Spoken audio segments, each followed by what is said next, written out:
Good morning बच्चों। आज हम जो टॉपिक डिस्कस करने जा रहे हैं लॉज ऑफ मोशन का, वो बहुत ही इम्पोर्टेंट टॉपिक है।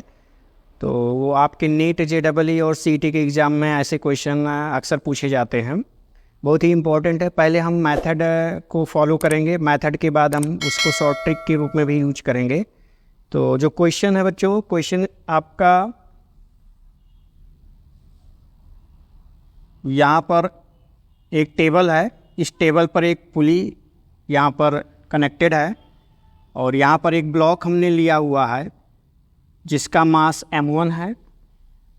इसको एक स्ट्रिंग से कनेक्ट किया गया है और इससे एक दूसरा ब्लॉक जो है सस्पेंडेड है जिसका मास जो है m2 है।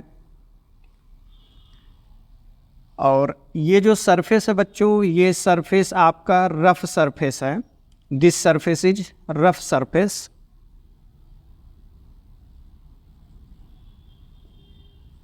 और कोई सरफेस रफ सरफेस होता है बच्चों तो उसमें फ्रिक्शन एग्जिस्ट करता है, मतलब ये जो प्रॉब्लम है बेस्ड ऑन फ्रिक्शन है।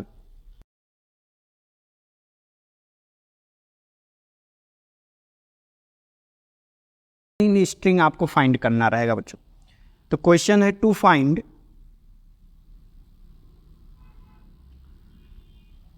एक्सीलरेशन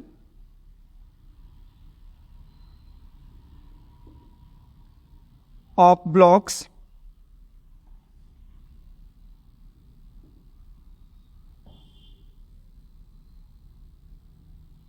एंड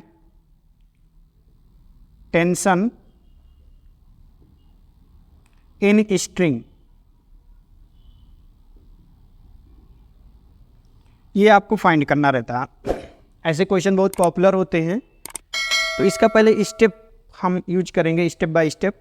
साथ में आपका जो पुली होता है, ये पुली जो होगा वो मासलेस रहता है। तो सबसे पहले हम क्या करेंगे बच्चों, जो m2 ब्लॉक है उस पर फोर्स हम रिप्रेजेंट करेंगे। तो इस पर नीचे की तरफ m2g फोर्स एक्ट करेगा। साथ में ही यहाँ पर पॉइंट ऑफ कांटेक्ट ये स्ट्रिंग बना रही है, जहाँ पर पॉइंट ऑफ कांटेक्ट बनता है वहाँ पर टेंशन फोर्स एक्ट करता है। टेंशन का डायरेक्शन यहाँ पर अवे फ्रॉम द पॉइंट, इस पॉइंट पर आपको टेंशन देखना है तो इस पॉइंट से अवे फ्रॉम द पॉइंट देखिए तो टेंशन का डायरेक्शन हो जाएगा। इन सिमिलर वे इस ब्लॉक पर जितने फोर्स एक्ट कर रहे हैं उस फोर्स को हम रिप्रेजेंट कर लेते हैं। तो इधर पर जो फोर्स है टेंशन फोर्स होगा T, यहाँ पर पॉइंट ऑफ कांटेक्ट बना रहा है तो point of contact away from the point tension T हो जाएगा। क्योंकि ये पूरी स्ट्रिंग कैसी है, सेम स्ट्रिंग है, सिंगल स्ट्रिंग यूज हुई है, इसलिए टेंशन क्या रहता है, सेम रहता है। यदि स्ट्रिंग चेंज होता है तो टेंशन चेंज हो जाता है। साथ में ही इस ब्लॉक पर नीचे की तरफ m1g फोर्स एक्ट करेगा और ये वाला जो सरफेस है इस पर एक नॉर्मल रिएक्शन फोर्स एक्ट कराएगा। अब चूंकि बॉडी जो है m2 है, यहाँ कंडीशन हम कंसीडर कर लेते हैं कि m2 जो है वो ग्रेटर देन m1 हो, तो उस केस में m2 ब्लॉक नीचे मूव करेगा और m1 जो है मूव करेगा इस तरफ साइड में। तो एक्सीलरेशन हम कंसीडर कर लेते हैं, मान लेते हैं इस ब्लॉक का एक्सीलरेशन a है।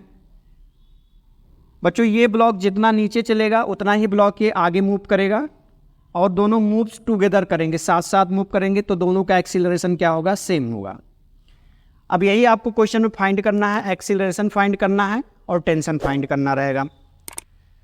बच्चों आपको पता है यदि कोई ब्लॉक है और किसी रफ सरफेस पर प्लेस किया है और उसमें रिलेटिव मोशन होता है तो फ्रिक्शन फोर्स एक्ट करता है। इस फ्रिक्शन फोर्स का डायरेक्शन क्या होता है, बॉडी जिधर मूव करती है उसके अपोजिट डायरेक्शन में फ्रिक्शन फोर्स एक्ट करता है। तो इधर हमने एक फ्रिक्शन फोर्स रिप्रेजेंट कर दिया। बच्चों दो तरह के फ्रिक्शन होते हैं, स्टैटिक फ्रिक्शन होता है और काइनेटिक फ्रिक्शन होता है। स्टैटिक फ्रिक्शन जब बॉडी रेस्ट पर रहती है तो उस समय स्टैटिक फ्रिक्शन यूज करते हैं। काइनेटिक फ्रिक्शन जब बॉडी मूव करती है, एक्सीलरेटेड होती है, तो उस समय जो फ्रिक्शन एक्ट करता है उसको हम काइनेटिक फ्रिक्शन बोलते हैं। चूंकि ये बॉडी एक्सीलरेटेड है, ये बॉडी मूव कर रही है, ये भी बॉडी मूव करेगी, तो इधर जो फ्रिक्शन एक्ट करेगा उसको हम काइनेटिक फ्रिक्शन बोलते हैं और Fk से रिप्रेजेंट करते हैं। तो इस तरह से जितने भी फोर्स इस ब्लॉक पर हमें एक्ट कर रहे थे उसको हमने रिप्रेजेंट कर लिया।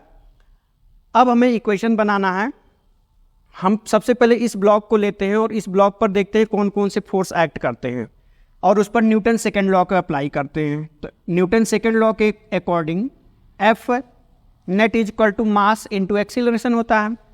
तो देखिए इस बॉडी पर हम न्यूटन सेकेंड लॉ अप्लाई करने जा रहे हैं। तो नेट फोर्स आप कैसे निकालेंगे, एक्सीलरेशन का जो डायरेक्शन होता है वो फोर्स मैक्सिमम होता है। तो यहाँ m2g और t में मैक्सिमम फोर्स कौन सा है, हाईवेयर फोर्स m2g है। तो नेट फोर्स फाइंड करने के लिए m2g माइनस टी करेंगे। m2g minus T is equal to mass into acceleration. Mass कितना है इसका, m2 है, एक्सीलरेशन कितना है, a है, तो m2 into A. This is the equation number 1। इसको इक्वेशन नंबर 1 बना लीजिए।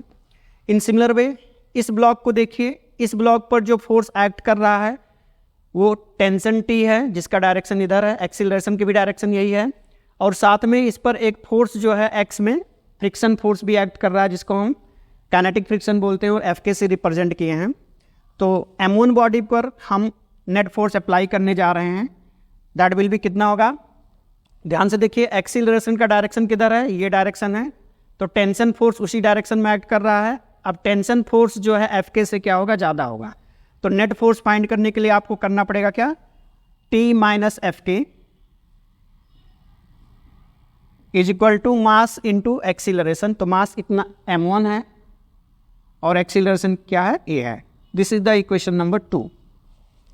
अब बच्चों यहाँ से देखो एफ के की वैल्यू जो होता है, एफ के का जो फॉर्मूला होता है kinetic friction F K is equal to mu के इंटू एन होता है, ठीक है।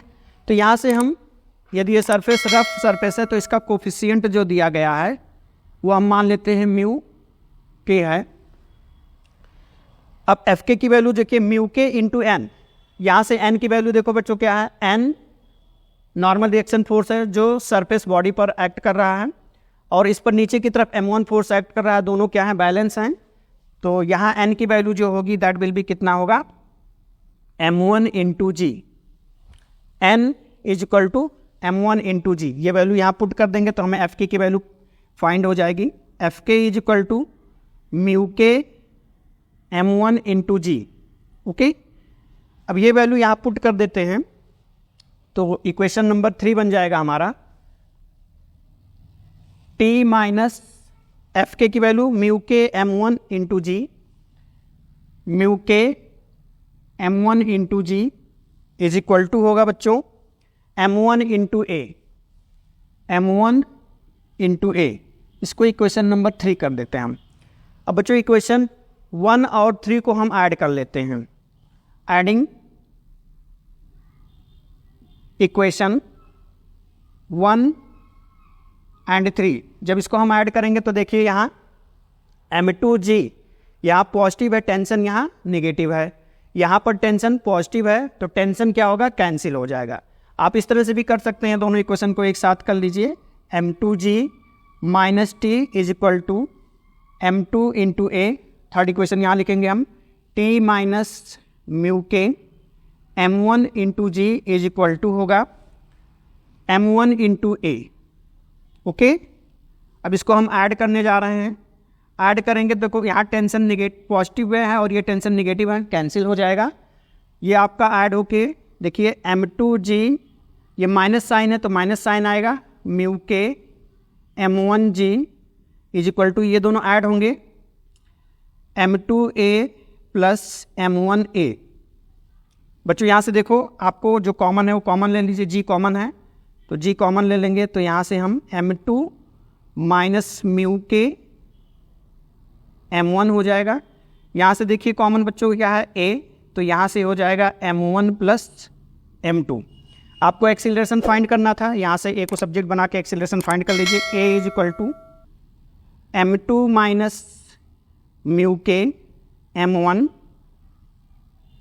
Into G divide by m1 plus m2। तो this is the very important result. आप यहाँ एक्सीलरेशन फाइंड कर लिए हैं। अब इस रिजल्ट को हम एज ए ट्रिक यूज करेंगे